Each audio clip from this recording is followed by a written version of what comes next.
stepping out of your bubble and into your community. I want you guys to think about this question with me for a second. What are the friends of your teenager and who they hang out with? What do they like? What do they do? What do they like to talk about?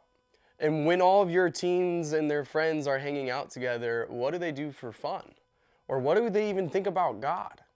You know, it's not uncommon for most teenagers, friends, to have a lot of similarity and things in common with the people that they hang out with because, I mean, you know this to be true. We all enjoy spending time with people who act like us and think like us and care about the same things that we care about. But what if our desire for comfort is actually misleading us from the meaningful relationships, the life-altering conversations, and a deeper understanding of the world around us? And how can you and I, as people who love your teenager, how can we model inclusivity and help teens get out of their own bubble and into the world around them? Well, I think we can start with something that you love. Finding new friends doesn't have to be you going somewhere you are not comfortable or don't really even care about.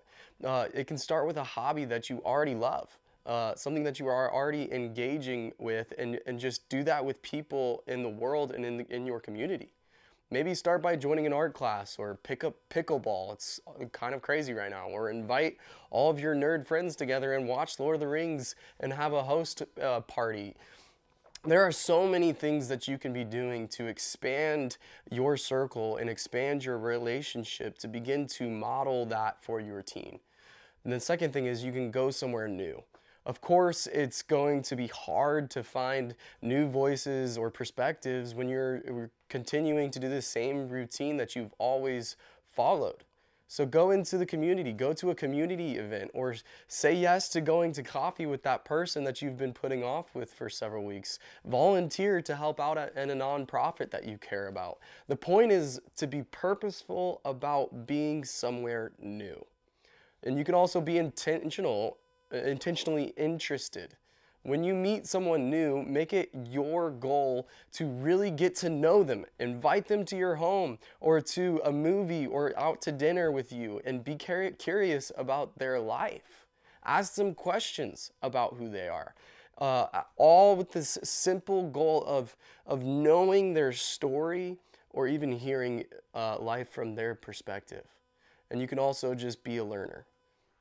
In other words, don't assume that you have some knowledge that this person has to hear from you, but rather assume that you need to hear something from them. Look, a more inclusive circle is an incredible goal, but as parents and adults, and it's on us to kind of set the tone of inclusivity in our own families. Your teen needs to see you pursue new relationships and learn from other people's stories. That way they can learn from your example and not just from what you have told them to do. And so my challenge to you is this month, prioritize stepping out of your normal routine or bubble and stepping into your community.